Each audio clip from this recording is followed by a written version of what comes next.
Good morning, YouTubers, Asherites, everyone. It's 9:49 in the morning. Excuse me. I'm sick. That's why I haven't done an update. On the 24th of April, 2010. Now it's 9:50. Well, I guess first I should address the hair. As you can see, I have no hair. My last few updates, I had some more hair. Cut it, obviously, from my really long hair. I call this the Bickle. Planned to keep more of a landing strip, but I just kept going. So I have a little hair. Maybe next time you see me, I will have no hair. I'm enjoying it. Nothing prompted it, really. Just felt I needed to shed the excess. Been really sick. Just been feeling gross. Just, whatever. Been out of tea for over a week. Actually, been out of tea for like a month, but my friend Nick here gave me the remainder of his vial. Awesome guy. But I do have tea cream, um, available, which I like to just kind of scoop on out. It's this nice, like, white, whatever. Put it on my shoulders. Whoop. Normally, you should dose it out. I don't have a doser thing, but since it's maintenance for me, it's not. It's whatever. Do not just slather tea cream on you. Setting a bad example. Do as I say, and as I do. But yeah, tea cream saves my life when I don't have whatever. Oh yeah, my pink shirt. It's cool. I found this in the thrift store, the gay one, out of the closet that I always go to. So strategy and struggle to abolish the prison industrial complex. I think it's awesome. And I also found another pink shirt that I had to buy. It doesn't fit me. It's an extra large. I wear small. But I knew someone I know would want this. Not only does it combine vegetarianism, but gayness as well. I don't eat meat, but I put it in my mouth. That's going to my dear friend Shane. But yeah, my head feels cold. Makes wearing hats a lot easier. It's a cool hat I got. Pink and red. For $1 at the thrift store as well. But, so yeah, the hair, it's gone. I don't know. I don't know what prompted it. I just felt like doing it. But I like that I can pull both long hair and short hair off. But yeah, been sick. Been sick for over a week. My head cold has moved south. Trying not to cough. Making for rumbly chest, hoping I do not have bronchitis. Just having some thoughts.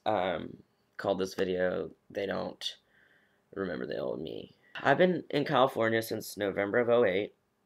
So I guess 2 years in November. So, close to a year and a half. So much social anxiety was cut out from the beginning that I experienced just living in Jacksonville because no one from my past knows me here. I will not be in the grocery store and someone will say, hey, Christina, or someone I went to high school with, or college with, or anything. My past doesn't catch up to me. Who I was doesn't matter. In this way that is held against me, it is just seen as like when people find out my status, they're just like, oh, cool. They know more about me, more about my like, political, cultural experience, so they can understand me better. It's not this thing held against me. It's not, it just adds richness, basically. Basically, it's not a mark against me. Yes, that is San Francisco, but that's also just older people being more mature, blah, blah. And the crowd that I tend to hang out with, the artsy, intellectual, just more progressive thinking type. But it really is nice, leave that past behind. And that cuts out a great amount of social anxiety. And just allows me to feel like I can be myself and be who I want. Incidentally, even though I was in Jacksonville, I never really talked to people I went to high school. Because I lived in Jacksonville from the time I was 8 up until, almost 2 years ago. So, a lot of people from my past were still there. I didn't really connect with them, whatever. Wasn't very open with them, warm, friendly, did not hang out with them for sure. I was uncomfortable with myself. Also, I probably didn't feel as validly male. Then I come out here and, I've reconnected with a lot of people from my past, both male and female, but the females are what's interesting. The males are cool, too. That's a totally different story, especially the ex-boyfriend I dated for 2 years in high school. We've had some funny, interesting, cool conversations. I'm so glad he's comfortable with himself. The girls. I've reconnected with women that I was friends with, and it's really cool because they totally get me as Charles, and it's not a problem. But the really cool thing is I've connected with women that were not in my social group in high school. They were, just, the pretty, whatever, popular. I hate to use that, but, whatever. They just, I was a nerd. It didn't matter. I could kind of go float through different social groups because, I was smart, I was a nerd, I was artsy, was funny, whatever. But, I was well liked by, pretty much all groups. Never really got picked on. I was like the nerd they didn't pick on because I was smarter than everyone. The women that I did not really speak with, it's very cool to have them suddenly be like, oh, and see me as a man and tell me, like, well, I guess I'm comparing it to my experience with Kristen and Courtney, who only knew me as male. Well, I guess Courtney knew me as Soda and as female a little bit, but really saw the transition. I'm saying, like, people that just knew me as a girl, as Christina, I went to a Catholic high school, wearing, like, short plaid skirt every day, terrible Catholic schoolgirls uniform. It was awful. All you parochial school guys, I feel for you. Anyway, so to have these women from my past who saw this awkward girl stage, who saw this girl just be like, oh my god, fuck my life. I'm in this, skirt, and one of the girls told me she wanted to make me over in high school, but didn't want to tell me because she didn't want to be offensive, but she thinks it's funny that I'm a boy now.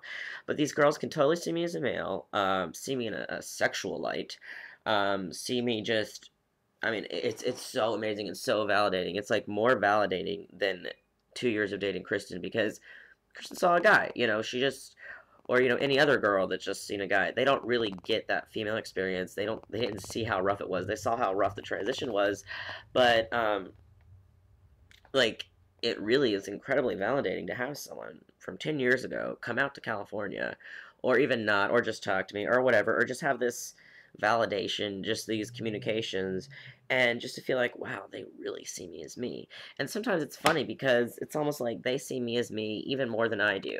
Like, I get hung up on parts. I get hung up on all these things. Like, oh, I didn't have this past. But this male socialization, this male father-son bonding, these, whatever. But, the past is the past. The more I harp on it, the more sick I just make myself. But it's cool to be in here now, to be Charles, the male, the trans male, the male, the whatever, the guy that's transitioned to male, that hasn't always been male, basically. Basically, my point is, I wasn't born that way, and they just see me as if I was born that way. They forget. It's really cool. Like, one of the girls that came out here was like, you and your mom talk a lot, and she's like, that's why you're nice. And I was like, what? She goes, well, guys that are close to their mothers, treat women better. And I kind of laughed because I'm like, well, I used to be, I was socialized and raised as a girl. You knew me as a girl, for 4 years. But they don't remember that. They don't remember, oh, maybe that's why you're a little more sensitive to women, or why you understand me on my period, or whatever. They're like, oh, you're close to your mom. Or I was, talking with this girl from my past, and she was explaining to me this incident between her and a male coworker, and I understood where he was coming from, and I was just, answering back and talking about, and she was like, she's frustrated with me. She was like, don't you get it? She was like, didn't you learn anything? And then she's like, you don't get it. You're supposed to get the girl's point of view. And then, we laughed, and I was like, well, I have a boy brain. And then she was like, oh, that's so cute. But it's like, I was treated as a female, obviously, because I was in female packaging. I looked female. So I was treated as they were socially, but internally I'm processing everything as a male. So it made even, no sense, because I'm not being treated as a male, but it's still being processed that way. But I'm also learning how women are treated, but I don't know how they think. So I have that insight into how the world treats them, how the world views them, but I don't really know how their mechanics work, which fascinates me. I love women. I love trying to figure that stuff out. Basically, the point of this is they don't remember. They don't remember that I used to be this awkward girl in their class, that whatever, they don't, but when they do remember, they're frustrated, like, why don't you get the girl thing? But it's cool that they accept me as 110% male. It's totally validating, but that's another thing. I don't need validation as much. I'm happy with myself. I'm happy being single and just, being single and mingling, and just, going out on dates, whatever. Getting the socialization I, felt I lacked, but also balancing that with being an almost 26-year-old man trying to start his own company and, provide for himself and live in San Francisco and balance all these other things. Yeah, that's another thing, balance.